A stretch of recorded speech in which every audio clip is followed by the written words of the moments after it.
नमस्कार, आप देख रहे हैं रफ्तार मीडिया। मैं हूं आपके साथ रक्षंदा खान। आगे आप मेरे साथ देखेंगे उत्तराखंड की तमाम छोटी बड़ी खबरें विस्तार से, लेकिन उससे पहले नजर डाल लेते हैं हेडलाइंस पर। हरिद्वार पंचायत चुनाव में दिखा भाजपा का दमदार प्रदर्शन। अब जिला पंचायत सदस्य को लेकर रशाकशी का दौर। बीजेपी से ही जिला पंचायत सदस्य बनने का दावा। रामपुर तिराहा कांड की बरसी पर सीएम धामी ने दी श्रद्धांजलि। राज्य आंदोलनकारियों को किया नमन। कहा, आंदोलनकारियों के सपने के अनुरूप प्रदेश का हो रहा विकास। और अंकिता हत्याकांड के विरोध में उत्तराखंड बंद का दिखा मिला जुला असर। राजधानी दून में यूकेडी कांग्रेस से समेत अन्य संगठनों ने निकाली रैली। अंकिता को दी गई श्रद्धांजलि। हेडलाइंस के बाद बुलेटिन में खबरें विस्तार से। और बात सबसे पहले करते हैं हरिद्वार पंचायत चुनाव की। हरिद्वार पंचायत चुनाव के नतीजे आने के बाद से अब जिला पंचायत अध्यक्ष को लेकर सियासी सरगर्मियां जो है वो बढ़ चुकी है। हालांकि भाजपा दावा कर रही है कि हरिद्वार में जिला पंचायत अध्यक्ष की कुर्सी इस बार भाजपा के पाले में आने वाली है। ये रिपोर्ट देखिए। हरिद्वार पंचायत चुनाव के नतीजे सामने आने के बाद अब जिला पंचायत अध्यक्ष को लेकर रस्साकशी हो रही है। 44 जिला पंचायत सदस्यों वाले हरिद्वार जिले में भाजपा की प्लानिंग मन मुताबिक फिट बैठती नजर भी आ रही है। चुनाव से पहले जहां कई बड़े नेताओं को हरिद्वार में पार्टी में शामिल करा दिया गया था, तो वहीं अब पार्टी निर्दलीय चुनाव जीते उम्मीदवारों को भी अपने पाले में शामिल कराने में कामयाब हुई है, जिन्होंने बीजेपी प्रत्याशियों को भी पटखनी दी। बीजेपी ने जहां 44 जिला पंचायत सीटों में से 13 सीटों पर जीत हासिल की, वहीं कई निर्दलीय जिला पंचायत सदस्य अब तक बीजेपी की सदस्यता ले चुके हैं, जिससे बीजेपी का आंकड़ा 27 के करीब जिला पंचायत सदस्यों के समर्थन में बैठ गया है। प्रदेश अध्यक्ष महेंद्र भट्ट का कहना है कि जिला पंचायत अध्यक्ष बनना लगभग बीजेपी का तय हो गया है, लेकिन ऐसा लग रहा है जैसे सभी जिला पंचायत सदस्य अब भाजपा में आने वाले हैं। जी, बहुमत हो गई, बहुमत से भी ऊपर हो गए। और कल तक हम पता नहीं मुझे क्यों लगा हो सकता सारे ना आ जाएं। ऐसा भी माहौल बन रहा है भाई। 24 हम हो गए, 27 तक हो गए, तो 10-12 और आ जाएंगे। हरिद्वार पंचायत चुनाव में मुख्यमंत्री पुष्कर सिंह धामी और भाजपा के प्रदेश अध्यक्ष महेंद्र भट्ट के लिए भी कड़ी परीक्षा थी, लेकिन मुख्यमंत्री पुष्कर सिंह धामी और महेंद्र भट्ट इस परीक्षा में पास हुए हैं और पहली बार हरिद्वार जिले में भाजपा जिला पंचायत अध्यक्ष बनाने में कामयाब होती नजर आ रही है। मुख्यमंत्री पुष्कर सिंह धामी ने हरिद्वार की जनता का भी आभार जताते हुए जनता की उम्मीदों पर खरा उतरने की बात कही। हरिद्वार की महान जनता का धन्यवाद करते हैं कि उन्होंने उत्तराखंड बनने के बाद पहली बार भारतीय जनता पार्टी को एक ऐतिहासिक मैंडेट दिया है और हम हरिद्वार क्षेत्र की जनता की सेवा करेंगे। और अगर और ज्यादा उत्साह और ऊर्जा से जो उन्होंने हमको अपने मत और समर्थन के रूप में दिया है, सेवा के रूप में उसको परिवर्तित करेंगे। हरिद्वार पंचायत चुनाव की परीक्षा में बेशक मुख्यमंत्री पुष्कर सिंह धामी का करिश्माई नेतृत्व और भाजपा प्रदेश अध्यक्ष महेंद्र भट्ट की सटीक रणनीति सफल हुई है, लेकिन अब ये देखना होगा कि आखिरकार जिला पंचायत अध्यक्ष का चेहरा भाजपा हरिद्वार में किसे बनाती है। रफ्तार मीडिया के लिए देहरादून से मनीष डंगवाल की रिपोर्ट। अंकिता हत्याकांड मामले में रिमांड पर लिए गए आरोपी अब तोते की तरह राज उगल रहे हैं। एसटीएफ की पूछताछ में कई ऐसे जांच के पहलू निकलकर सामने आ रहे हैं जिस पर अब तक पर्दा पड़ा हुआ था। रिमांड पर लेने के बाद आरोपी पुलकितारे के बयान बार बार बदल रहे हैं, तो अब ये भी साफ हो गया है कि अंकिता ने पुलकितारे का मोबाइल नहर में नहीं फेंका, बल्कि कहानी कुछ और ही निकली। ये स्पेशल रिपोर्ट देखिए। अंकिता हत्याकांड मामले में तफ्तीश जारी। रिमांड पर लिए गए आरोपी उगल रहे राज। पुलकितारे के बदल रहे बार बार बयान। खुद ही पुलकितारे ने नहर में फेंका था मोबाइल। अंकिता हत्याकांड मामले में रिमांड में लिए गए तीनों आरोपी हत्याकांड से जुड़े हर राज को तोते की तरह उगल रहे हैं। सूत्रों से मिली जानकारी के मुताबिक एसआईटी ने किसी खुफिया जगह पर ले जाकर अंकिता के दोस्त पुष्प और पुलकित समेत अंकित और सौरभ से आमने सामने बैठाकर क्रॉस क्वेश्चनिंग की। इसके बाद पुष्प को जाने दिया गया। एसआईटी की लंबी पूछताछ में ये सामने निकल कर आया कि अब तक पुलकितारे की तरफ से दिए जा रहे बयान झूठे साबित हो रहे हैं। बार बार पुलकितारे के बयानों में फर्क देखा जा रहा है। हत्याकांड की तफ्तीश में ये भी निकलकर सामने आया कि 18 सितंबर को अंकिता के मर्डर के दिन अंकिता ने पुलकित आर्य का मोबाइल फोन चीला नहर में नहीं फेंका था, बल्कि उस रात पुलकित का फोन उसके पास ही था, जिस पर पुष्प ने कॉल की। लेकिन फोन रिसीव नहीं हुआ। मोबाइल फोन 19 सितंबर को दोपहर में बंद हुआ। पकड़े जाने के डर से पुलकित आर्य ने अगले दिन जाकर खुद नहर में अपना मोबाइल फेंका। अब ये समझा जा रहा है कि पुलकित आर्य ने सोची समझी साजिश के तहत अंकिता हत्याकांड को अंजाम दिया। खबरें ये भी हैं कि एसआईटी ने तीनों आरोपियों को मौके वारदात पर ले जाकर अंकिता हत्याकांड का पूरा सीन रिक्रिएट किया। एसआईटी की तरफ से हर पहलू पर बारीकी से जांच की जा रही है। एक्टिव मोबाइल आईडी को स्कैन करने के दौरान कई मोबाइल नंबर टीम की रडार पर भी हैं। अब इन नंबरों की स्क्रूटनी के बाद अंकिता और तीनों आरोपियों के अलावा इनके साथ मौजूद शख्स का पता लगाया जा रहा है। पूरे घटनाक्रम पर एसआईटी प्रमुख डीआईजी पी रेणुका देवी इस मिशन पर पल पल नजरें बनाए हुए हैं। साइबर एक्सपर्ट की मदद से एसआईटी ये पता लगाने की कोशिश कर रही है कि हत्या के वक्त क्या मौके वारदात पर 4 ही लोग थे या फिर कोई अन्य शख्स वारदात के दौरान वहां था। तफ्तीश इस बात की भी हो रही है कि 18 सितंबर को अंकिता मर्डर के दिन वो कौन से वीआईपी गेस्ट थे जिन पर स्पेशल सर्विस देने के लिए अंकिता पर लगातार दबाव बनाया जा रहा था। हत्याकांड मामले में अंकिता को इंसाफ दिलाने के लिए एसआईटी हर पहलुओं पर बारीकी से जांच कर रही है ताकि अंकिता के साथ इंसाफ हो सके और दोषियों को उनके किए की सजा मिल सके। रफ्तार मीडिया के लिए देहरादून से ब्यूरो रिपोर्ट। अंकिता हत्याकांड को लेकर उत्तराखंड में आक्रोश देखने को मिल रहा है। वहीं अंकिता हत्याकांड मामले में अब सीबीआई जांच की मांग जो है वो लगातार हो रही है। महिला आयोग के अध्यक्ष कुसुम कंडवाल का क्या कुछ कहना है, कैसे महिलाओं की सुरक्षा को लेकर कदम आगे बढ़ाया जाएगा, इन्हीं तमाम मुद्दों पर हमारे संवाददाता मनीष जंगवाल ने उनसे खास बातचीत की। अंकिता हत्याकांड के बाद जहां पूरे उत्तराखंड में जो है वो आक्रोश देखने को मिल रहा है, वहीं जो है देश में भी इस घटना को लेकर आक्रोश देखने को मिल रहा है। लेकिन क्या कुछ जो उत्तराखंड महिला आयोग की अध्यक्ष कुसुम कंडवाल हैं उनका कहना है इसको लेकर। मैडम, किस तरीके से देखते हैं पूरे वारदात को, आप किस रूप में देखते हैं? ऐसा है, ये बहुत ही दुर्भाग्यपूर्ण है उत्तराखंड के लिए, नहीं पूरे देश के लिए, कि इस तरह से एक बेटी की हत्या हो जाती है। और मुझे लगता है कि महिला आयोग को जिस दिन से पता चलता है उस दिन से महिला पूरी तरह से इस केस में लगा हुआ है। और पूरे ही उसके बाद से मैंने DM Pauri, SDM Yamkeshwar, SSP Pauri, DGP Ashok Kumar ji और सभी से जितने भी विभागीय अधिकारी हैं, तुरंत जैसे 21 तारीख को पता चला है तो हमने तुरंत उन्हें कहा है कि इसको राजस्व पुलिस से तुरंत रेगुलर पुलिस में इसे दिया जाए, क्योंकि केस जल्दी होगा। और 21 को मेरे पास आए थे, 22 को माननीय मुख्यमंत्री जी ने इस राजस्व पुलिस से रेगुलर पुलिस में आ गया था। और मामला मतलब जब से सरकार के भी संज्ञान में आया और खुद महिला आयोग के संज्ञान में आया तो इसमें बहुत जल्दी काम हुए हैं और सारे दोषी भी पकड़े गए हैं। और हम दोषियों को कठोर कार्रवाई हो, कोई छूटे नहीं, इसके लिए महिला पूरी तरह से उस बेटी के परिजनों के साथ में खड़ा है। हमने खुद महिला आयोग ने भी अपनी एक टीम गठित की है जो कि उनके साक्ष्यों पे पूरी तरह से नज़र लगाए रहेगी और जो भी जिस तरह का भी होगा, पूरा मैटर किस तरह से हो, क्या है, पूरा सब कुछ महिला आयोग को सौंपेगा, पूरी रिपोर्ट। आपने भी कमेटी गठित की है, लेकिन एसआईटी भी एक तरफ जांच कर रही है। लेकिन क्या लगता है आपको, जिस तरीके से कई सवाल जो है वो घटना के बाद उठे कि सबूतों को मिटाने की कोशिश की गई, जेसीबी वहां पर चला दिया गया, इनको आप किस तरीके से देखते हैं?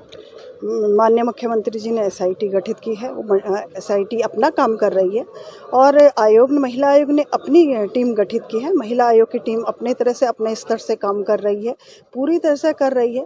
और जहाँ तक मेरी खुद बात हुई है पुलिस के सभी विभाग के अधिकारियों से कि उनके पास सारे साक्ष्य उनके पास हैं, ऐसे कोई साक्ष्य मिटाए नहीं गए हैं, ऐसा नहीं है। बाकी जो भी मैं बार बार आप लोगों से कह रही, जो भी दोषी होगा वो छूटेगा नहीं, किसी भी कीमत में नहीं छूटेगा। लेकिन किस तरीके से लगता है लोगों को भरोसा नहीं है? अब उत्तराखंड में तमाम तरह के सवाल सोशल मीडिया पे भी उठ रहे हैं कि बेटियां सुरक्षित नहीं है उत्तराखंड में, तो किस तरीके से आश्वस्त करना चाहेंगे प्रदेश को कि जो घटना घटी है उसके बाद जो कानून व्यवस्था को लेकर आपने भी डीजीपी से बात की, क्या कुछ फीडबैक आपने लिया?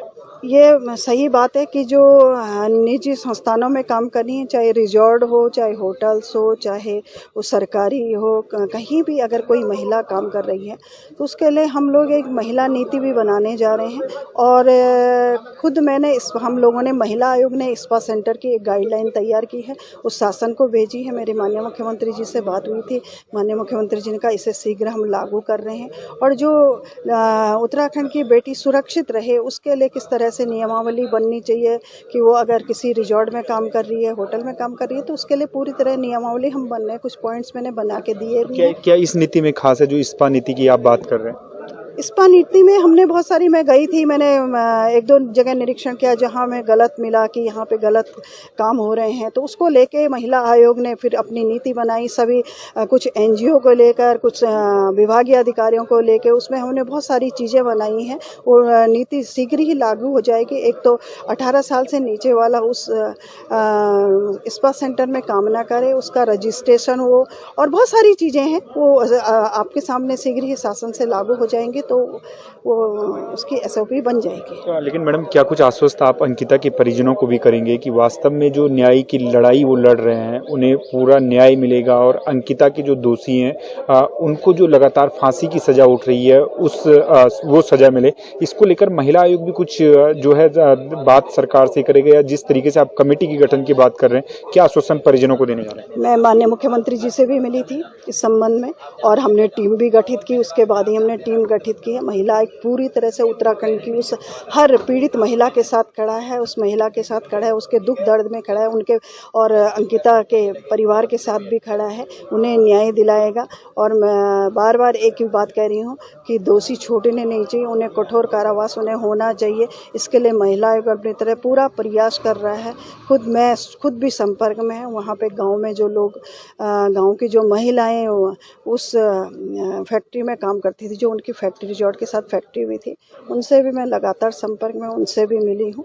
तो इसलिए हम अपनी तरह से पूरे साक्ष्य में लगे हैं जुटाने में। मैं ही जो टीम बना रखी है उसके साथ साथ मैं खुद भी लगी हूँ। क्या सवाल ये भी उठता है कि राजस्व पुलिस को लेकर सवाल खड़े हो रहे हैं कि अगर ये मामला पहले राजस्व पुलिस के पास न होता, सीधे पुलिस के पास जाता, तो अंकिता को बचाया भी जा सकता। तो कुछ इस तरीके की बातें भी निकलकर सामने आ रही है। तो किस तरीके से इसको आप देखते हैं जो राजस्व पुलिसिंग व्यवस्था है? हाँ, राजस्व पुलिस की बात यही नहीं, सभी जगह आती है। राजस्व पुलिस में देरी तो होती है। तो हमने खुद माननीय मुख्यमंत्री जी से कहा था, और इस केस में तो तुरंत जब ये मुझे 21 तारीख को पता चला, मेरे पास उसके परिवारजन आए, तो तुरंत उसी समय मैंने DM पौड़ी और SDM यमकेश्वर दोनों से ही मैंने कहा कि इसे राजस्व पुलिस से इसे रेगुलर पुलिस में आप भेजें, क्योंकि इसमें देर ना हो।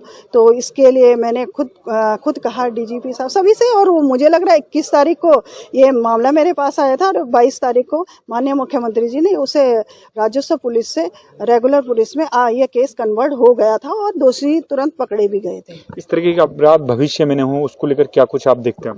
हाँ, बिल्कुल। ये ऐसी घटनाएं, दुर्भाग्यपूर्ण घटनाएं ऐसी हमारी बेटियों के साथ फिर न हो, इसके लिए हम सबको भी सतर्क रहना होगा। और मैं तो सभी बार बार एक बात कहती हूँ, परिवार वालों से भी कहती हूँ, हम सब कहते हैं कि हमारी बेटी सुरक्षित रहे। इसके लिए हमें हर चीज़ को देखना होगा कि हम अगर उसके बारे में पता करना, कहाँ कौन से संस्थान में काम कर रही है, क्या है। और हालांकि ऐसा नहीं है, हमारी बेटी को हर जगह काम करने आना चाहिए, आगे आना चाहिए, लेकिन जैसे हमारी नीति बनेगी उसमें हम कुछ बिंदु अभी मैंने दिए, वो बिंदु उसमें आ जाएंगे, तो आपके पास आ जाएगी, वो सारे बिंदु आ जाएंगे। यहाँ हम रुकते छोटे से ब्रेक ले, जल्द हाजिर होंगे कुछ और खबरों के साथ।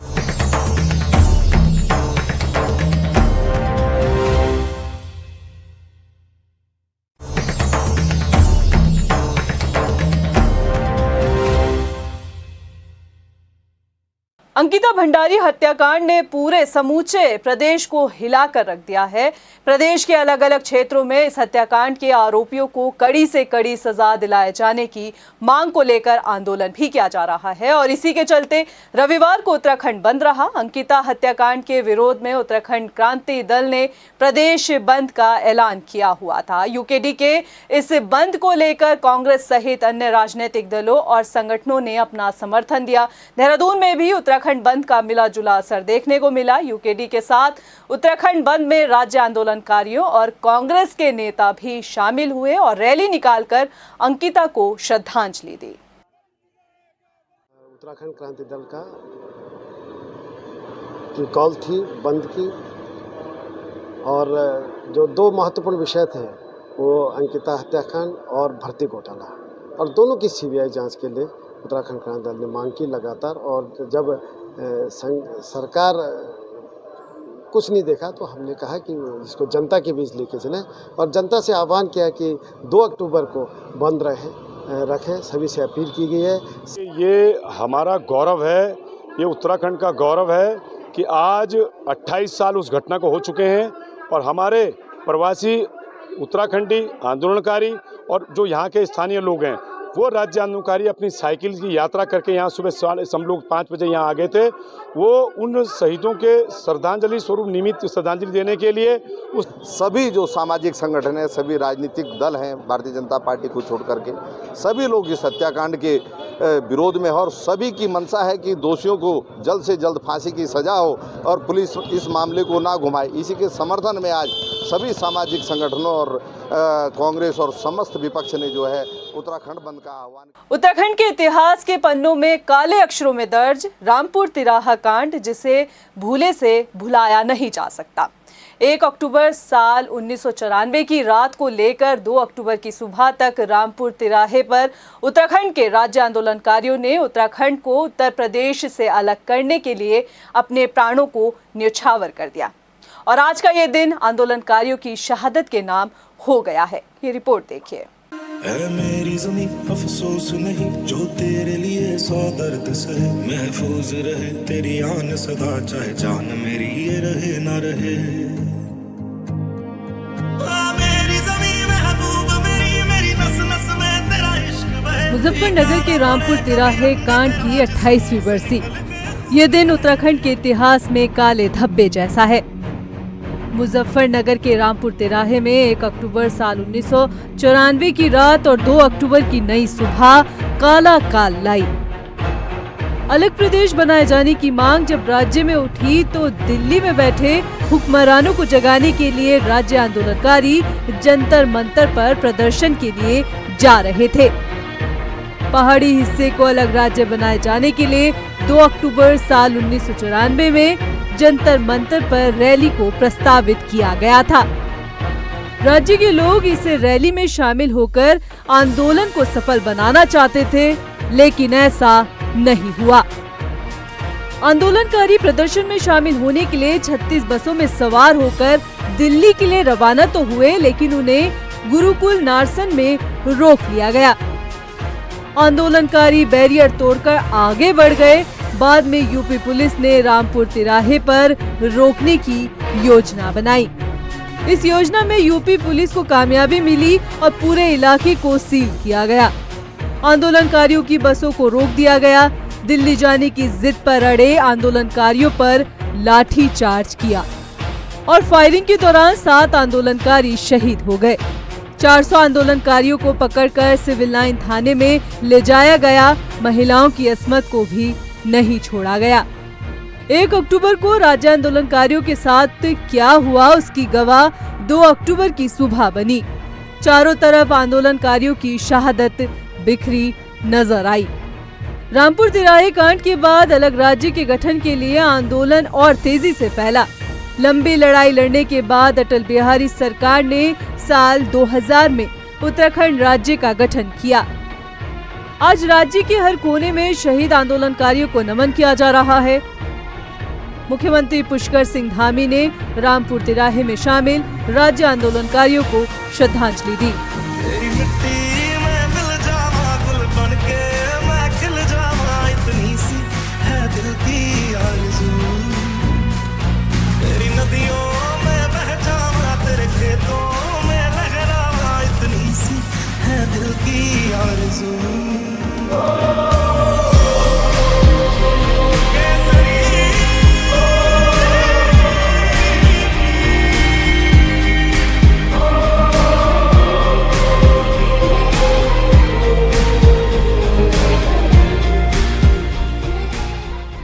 हल्द्वानी पहुंची महिला बाल विकास एवं खेल मंत्री रेखा आर्य ने राजकीय इंटर कॉलेज में आयोजित कार्यक्रम में हिस्सा लिया। इस दौरान मंत्री रेखा आर्य ने राष्ट्रपिता महात्मा गांधी और पूर्व प्रधानमंत्री लाल बहादुर शास्त्री के जन्मदिन के मौके पर उन्हें श्रद्धा सुमन अर्पित किए। बाल विकास विभाग द्वारा आयोजित कार्यक्रम में मंत्री रेखा आर्य ने कहा कि जिस तरह से सरकार महिला सुरक्षा को लेकर गंभीर है, महिला अपराध हो या कोई अन्य अपराध हो, किसी भी कीमत पर अपराधी नहीं बच सकता। उन्होंने अंकिता भंडारी शिवजारी हत्याकांड को दुखद बताते हुए कहा कि उत्तराखंड की बेटी को जरूर न्याय मिलेगा और इसके लिए सरकार पूरी तरह से गंभीर है। देखिए, मुझे लगता है कि जिस प्रकार से माननीय मुख्यमंत्री जी ने, जिस प्रकार से पूरी सरकार ने अंकिता भंडारी के मामले में जितनी भी समय समय जो चीज़ें जनभावनाओं के अनुकूल भी और जो चीज़ें संवैधानिक प्रक्रिया के तहत भी हो सकती हैं, वो सारे निर्णय लिए हैं। मैं मानती हूँ कि इससे पहले इतने त्वरित गति से निर्णय कभी कोई सरकारें नहीं लेती हैं, लेकिन हमारी सरकार ने, धामी जी ने लेने का काम किया है। SIT के गठन से लेकर और फास्ट ट्रैक कोर्ट के लिए आग्रह करने से लेकर और परिवार को आर्थिक मदद करने से लेकर सभी चीज़ें जो हैं वो की जा रही हैं। राष्ट्रपिता महात्मा गांधी और पूर्व प्रधानमंत्री स्वर्गीय लाल बहादुर शास्त्री की जयंती पर देहरादून के राजीव भवन में कांग्रेस कार्यकर्ताओं ने श्रद्धांजलि अर्पित की। कांग्रेस प्रदेश प्रवक्ता गरिमा तसौनी ने कहा कि आज हम लोगों के लिए गौरव का दिन है। राष्ट्रपिता महात्मा गांधी और पूर्व प्रधानमंत्री लाल बहादुर शास्त्री की जयंती पर दोनों महापुरुषों को श्रद्धांजलि दी गई और उनके दिखाए रास्ते पर चलने का संकल्प लिया गया। कांग्रेस मुख्यालय में कार्यकर्ताओं ने यहाँ श्रद्धा सुमन अर्पित किए और भावभीनी श्रद्धांजलि दोनों ही महापुरुषों को दी। ऐसे में उनके दिखाए हुए पथ पर चलने की हम लोगों ने प्रतिबद्धता यहाँ पर जाहिर की, संकल्प लिया कि जिस सामाजिक समरसता के लिए बापू ने हंसते हंसते अपनी जान दे दी, जिस ग्राम स्वराज की बात बापू करते थे, जिस सामाजिक ताने बाने की या नेशनल फैब्रिक को मजबूत करने की वो बात करते थे, जिस सर्वधर्म संभाव की बात बापू करते थे और ईश्वर अल्लाह तेरो नाम, सबको सन्मति दे भगवान, ऐसी कुछ राह वो दिखाकर चले गए हैं सत्य और अहिंसा की, जो न केवल भारत देश के लिए बल्कि एक नज़ीर है पूरे विश्व के लिए। केदारनाथ धाम की पहाड़ियों पर पिछले 10 दिनों में 3 बार एवलांच आया है, जिसकी वजह से एक बार फिर से लोगों की जो चिंता है वो बढ़ने लगी है। हालांकि हिमस्खलन से कोई नुकसान तो नहीं हुआ। लगातार 3 बार हुए हिमस्खलन पर ग्लेशियोलॉजी डिपार्टमेंट का क्या कुछ कहना है, आइए आपको अपनी इस रिपोर्ट में दिखाते हैं।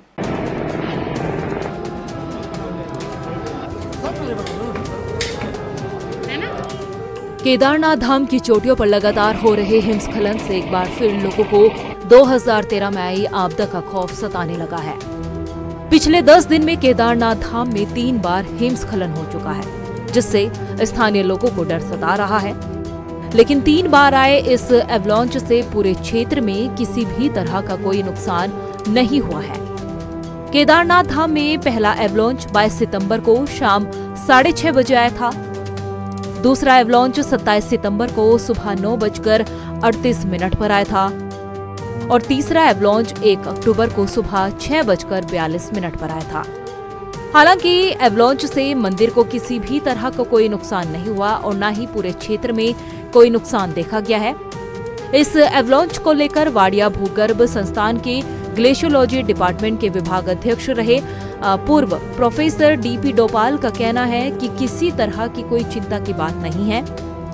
पिछले कई दिनों से यहाँ पहाड़ियों पर हिमपात से भारी मात्रा में नई बर्फ जम रही है, जिसके बोझ से ग्लेशियर टूट रहे हैं। उन्होंने कहा कि बरसाती सीजन के आखिरी चरण से हिमालय क्षेत्र में नियमित बर्फबारी होने लगती है, जिससे कई बार छोटे छोटे ग्लेशियर नई बर्फ का बोझ नहीं सह पाते और हिमस्खलन हो जाता है। एक्चुअली में क्या है, केदारनाथ में आप देखोगे कि केदारनाथ जो ऊपर जो ग्लेशियर माउंटेन है, ग्लेशियर वैली है, तो उसके ऊपर जो है 3-4 एवलांच चोट हैं। तो वो एवलांच हमेशा एक्टिव होते हैं, हर साल कोई न कोई गिरता रहता है, क्योंकि उस माउंटेन रेंज में 3-4 जो है हैंगिंग ग्लेशियर्स हैं या एक छोटे आइस पैक टाइप के हैं। तो जैसे स्नोफॉल होता है या उसका थिकनेस बढ़ जाती है, तो ग्रेविटी की वजह से या अपना आप स्लिप होकर के वो निकल जाता है, चाहे छोटा एवलांच हो बड़ा एवलांच हो, वो निकल जाता है। इसके साथ ही उन्होंने कहा कि 6500 मीटर से अधिक ऊंचाई पर ये एवलांच हुआ है। केदारनाथ धाम में 5 किलोमीटर की दूरी पर यह स्थान है और इसका ज्यादा इम्पैक्ट नहीं नजर आता। प्रोफेसर DP डोभाल का कहना है कि ग्लेशियर में ये घटनाएं होती रहती है। ताजा बर्फ गिरने से अक्सर ऐसा होता है, डरने की कोई भी बात नहीं है। तो अभी जो है आजकल जो है कुछ दिन बाद बारिश से टेम्परेचर डाउन हो चुका है, तो ऊपर हायर एरिया में जो है स्नोफॉल हुआ, जो स्नोफॉल जो है आपको हुआ 5000 से ऊपर हुआ है। तो कुछ फ्रेश स्नो कभी रहा हुआ अगर क्यों होता है कि अगर 1-1.5 फीट बर्फ गिर जाए और स्लोप जो है इधर वो है, उसके अपने कुछ पैरामीटर्स होते हैं, पर वहाँ पर ऑलरेडी पहले आइस थे, तो वो आइस जो है स्लिपरी थी, उसके ऊपर जमा हो रहा था, वो ज़्यादा जमा होकर के due to gravity steep slope suddenly वो नीचे गिर के आ गया। तो एक इस पर एक छोटा सा एवलांच था ये। अब ये एक नॉर्मल प्रोसेस है ग्लेशियर एरिया में। आपको बता दें कि केदारनाथ धाम में हिमस्खलन की घटना को शासन ने गंभीरता से लिया है। बार बार एवलांच होना और संभावित नुकसान को देखते हुए इसके अध्ययन के लिए 5 सदस्यीय कमेटी का गठन कर दिया गया है। राज्य आपदा प्रबंधन प्राधिकरण के अपर मुख्य कार्यकारी अधिकारी प्रशासन सविन बंसल की ओर से आदेश जारी कर दिए गए हैं ताकि भविष्य में किसी बड़े खतरे का सामना न करना पड़े। रफ्तार मीडिया के लिए देहरादून से मनीष टंगवाल के साथ ब्यूरो रिपोर्ट। देहरादून पुलिस ने 2 किलो चरस के साथ अंतर्राज्यीय तस्कर को पकड़ा है। आरोपी से पकड़ी गई चरस की कीमत 5 लाख रुपए बताई जा रही है। मिली जानकारी के मुताबिक राज्य में पुलिस प्रशासन नशे के खिलाफ अभियान चलाए हुए है और इसी अभियान के तहत लोगों की काउंसलिंग भी की जा रही है, जिसका फायदा नशे के खिलाफ राज्य की पुलिस को मिल रहा है और आरोपी पकड़े जा रहे हैं। रायपुर पुलिस ने कल एक अच्छा काम किया है। उन्होंने एक मुलजिम है गुलजार, ये मिर्ज़ापुर का रहने वाला है। इसके पूर्व भी आपराधिक इतिहास है। इससे 2 किलो गांजा बरामद किया है, 2 किलो चरस बरामद किया है। इसका अंतर्राष्ट्रीय मार्केट में कीमत जो है 5 लाख रुपया है। इसका पूर्व भी आपराधिक इतिहास है, जगाधरी हरियाणा में और मिर्ज़ापुर में। ये पहले भी जेल जा चुका है और इसको इस पूरी टीम को, रायपुर की टीम को मैं 10,000 रुपये की घोषणा करता हूँ। इसी प्रकार से ऋषिकेश पुलिस ने भी कल चेकिंग के दौरान 2 व्यक्ति हैं, सपेरा बस्ती रायपुर के रहने वाले हैं, ये अबिक जगनू और शाकिर। इनसे क्रमशः 2.7 और 2.3 केजी गांजा लगभग ये जो है 5 किलो है, 5 किलो का गांजा बरामद किया है। इसका अंतर्राष्ट्रीय मार्केट में लगभग 2.5 लाख रुपया है। फिलहाल के लिए इस बुलेटिन में इतना ही। मुझे दे इजाजत, लेकिन चलते चलते नजर डाल लेते हैं हेडलाइंस पर। नमस्कार। हरिद्वार पंचायत चुनाव में दिखा भाजपा का दमदार प्रदर्शन। अब जिला पंचायत सदस्य को लेकर रशाकशी का दौर। बीजेपी से ही जिला पंचायत सदस्य बनने का दावा। रामपुर तिराहा कांड की बरसी पर सीएम धामी ने दी श्रद्धांजलि। राज्य आंदोलनकारियों को किया नमन। कहा, आंदोलनकारियों के सपने के अनुरूप प्रदेश का हो रहा विकास। और अंकिता हत्याकांड के विरोध में उत्तराखंड बंद का दिखा मिला जुला असर। राजधानी दून में यूकेडी कांग्रेस से समेत अन्य संगठनों ने निकाली रैली। अंकिता को दी गई श्रद्धांजलि।